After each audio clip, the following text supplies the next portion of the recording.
You're looking at 3 skulls, carefully carved into bowls, the tops sawed off, the bases smoothed down, but that wasn't the disturbing part. The disturbing part was the marks, cut marks where lips had been meticulously removed, where cheeks had been sliced away, where tongues had been carved out and eyes gouged from their sockets. Guff's Cave, England, 14,700 years ago. The bones weren't just defleshed, they were cracked open for marrow, chewed by teeth, and scattered among them were animal bones with identical butchery marks. This wasn't starvation, as the cave was full of food. This was something else, a ritual, a celebration, or maybe just dinner. For decades, we looked at Neanderthals and saw the monsters, the primitive cousins who couldn't keep up, the evolutionary dead end that nature left behind. We found their bones with cut marks and breaks and said, look, they were cannibals. They ate each other. And we were right. They did. But here's what we didn't want to admit. Those skulls, the ones carved into drinking bowls, that wasn't Neanderthals, that was us. Homo sapiens. We carved our own dead. We cracked their bones. We chewed their flesh. And when our species met theirs 50,000 years ago, one of us walked away. The other disappeared completely. So here's the question nobody really wants to answer. What if in history, Neanderthals were the victims and we were the evil that terrorized? Neanderthals weren't some shambling cave dwellers waiting to go extinct. For over 300,000 years, they dominated Europe and Asia. They survived ice ages that would have killed us, volcanic eruptions, climate swings that turned forests into frozen tundra. They hunted woolly mammoths with stone-tipped spears. They were built for it. Males stood about 5 feet 5 inches and weighed 165 pounds, but they were dense, compact, powerful. Their bones were extraordinarily thick, strong as modern weightlifters. One-on-one in a wrestling match, a Neanderthal would destroy a modern human. And their brains, bigger than ours, about 1,600 cubic centimeters compared to our 1,400. They made tools, controlled fire, and cared for their injured. There's a skeleton from Iraq, Shanadar 1, who lived to 35 to 45 years despite being partially blind, having a withered arm, and walking with a limp. Someone kept him alive. That's not a mindless brute, that's compassion. They thrived for 300,000 years. We've only been around that long ourselves, and most of that time we stayed in Africa.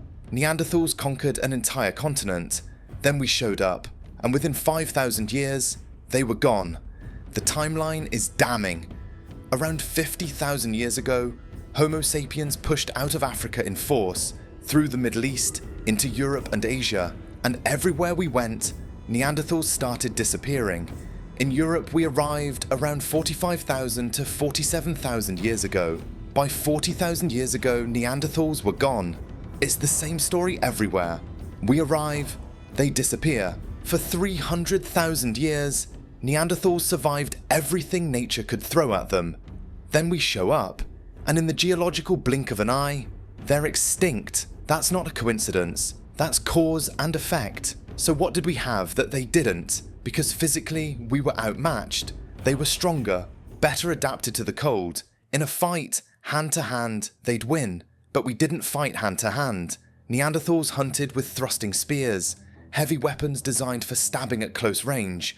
It worked. They took down bison, reindeer, mammoths, but it was dangerous. Their skeletons are covered in healed fractures. One study compared their injury patterns to modern rodeo riders. They got hurt because they had to get close. Very close. We had something better. Distance. Arrowheads in southern France have been found dating back over 54,000 years ago from Homo sapiens, suggesting we had bows during that time. A hand-thrown spear is a commitment. An arrow is repeatable. You don't need to out-wrestle a Neanderthal. If you can cut him before he reaches you, then back away and do it again. Superior ranged weapons meant we could hunt more safely, more efficiently, and in any conflict over territory or resources, we had the advantage, because both species were capable of horrifying violence against their own kind. El Sidrón Cave, Spain, 49,000 years ago. At least 12 Neanderthals have been discovered. 3 adult males, 3 adult females, 5 children, and an infant. DNA showed they were close relatives, a family. Every bone showed butchery, cut marks, percussion fractures, long bones smashed for marrow, skulls cracked for brains, even bite marks. They were killed, dismembered, and eaten by other Neanderthals. And that wasn't the only cave.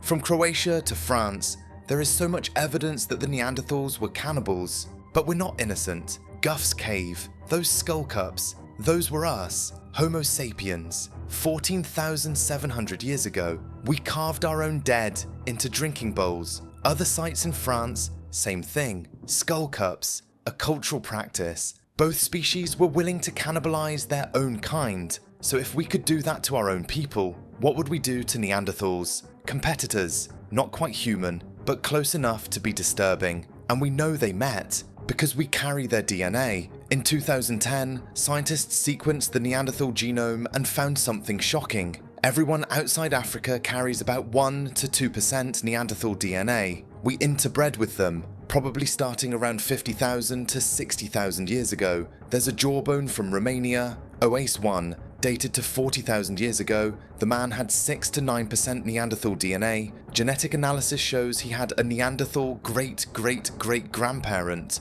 4 to 6 generations back. They lived side by side. They had children together. But here's where it gets strange. We carry Neanderthal DNA, but Neanderthals don't carry ours. Every Neanderthal genome sequenced shows close to 0 modern human DNA. One-way street. Their genes flowed into us. Ours didn't flow into them. Why? Because by the time any reverse gene flow could happen, there were no Neanderthals left. We don't have Neanderthal mitochondrial DNA. That's passed from mothers. We don't have Neanderthal Y chromosomes, the male lineage. What we do have suggests the interbreeding was biased. Most likely Neanderthal males mating with Homo sapiens females. The genetic evidence shows it wasn't equal. It wasn't a peaceful merging. It was absorption. We took some of their genes, and then they were gone. The interbreeding proves we met. It proves we could produce fertile offspring, but it doesn't prove we were friends. History is full of examples where conquering populations interbred with the people they displaced,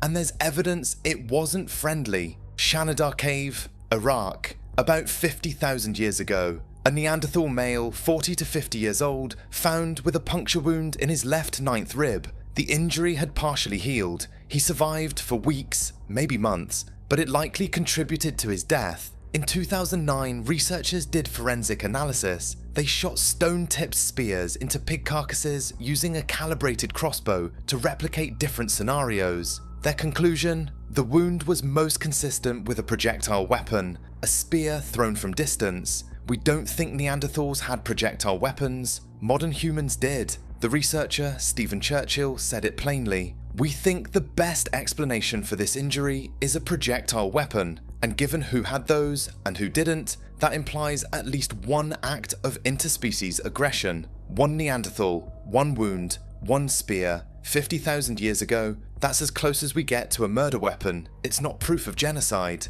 but it's proof they fought. And in a fight between a species with ranged weapons and a species without, only one side wins. Saint-Césaire, France, 36,000 years ago. Another Neanderthal. Skull shows a healed scalp wound. Some think it's from a sharp implement. This Neanderthal lived when modern humans were already in France. We don't have a battlefield. We don't have mass graves. But we have these injuries, these hints, and we have the pattern. Wherever modern humans and Neanderthals overlapped, Neanderthals vanished shortly after. But maybe it wasn't violence. Around 40,000 years ago, the climate was brutal. There was even a massive volcanic eruption in Italy around 39,000 years ago. Volcanic winter. Maybe that's what killed them. Except Neanderthals survived multiple ice ages before this one. For 300,000 years, they were ice age specialists, and Homo sapiens survived the same climate. We were there, in the same places. If climate killed Neanderthals, why didn't it kill us? We were less adapted to cold. Climate might have stressed them, but it doesn't explain total extinction. Disease? Maybe we brought diseases from Africa, like Europeans bringing smallpox to the Americas. Disease could have devastated their numbers, but even after the worst plagues, Some populations survive. Disease weakens. But disease alone doesn't cause complete extinction unless someone finishes the job. If disease was the main factor, we'd expect gradual collapse over a wide area. Instead, we see rapid, localized disappearances, region by region, right as we arrive. That doesn't fit a pandemic. That fits competition, conflict, peaceful assimilation. Maybe we just mated with them so much they disappeared as a distinct group. But if it was peaceful, large-scale mixing, we'd expect more Neanderthal DNA in us, not 2%. We'd expect some modern human DNA in late Neanderthals. We don't. We'd expect hybrid tool cultures. We don't. We see their stone tool culture disappear and ours replace it completely. That's not blending. That's replacement. Every alternative theory has problems, but there's one theory that fits every piece of evidence. We outcompeted them, and when necessary, we killed them. 50,000 years ago, Homo sapiens pushed into Neanderthal territory. We had better weapons, larger social networks, more innovation.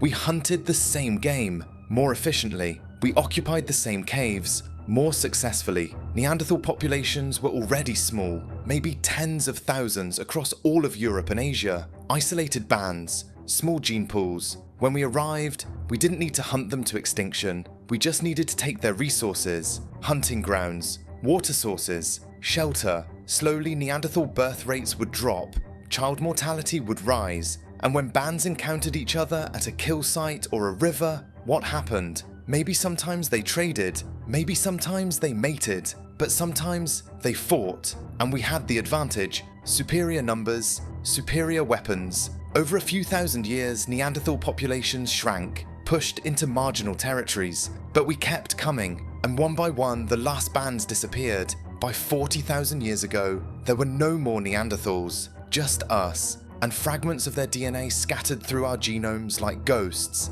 Here's the detail researchers can't shake. The pattern. It's too consistent, too fast. Neanderthals survived for 300,000 years, multiple ice ages, volcanic eruptions, then within just 5,000 years of our arrival, they're gone, everywhere. Every region follows the same script. Homo sapiens arrive, Neanderthal sites stop. Homo sapiens move into Neanderthal caves, sometimes with almost no gap.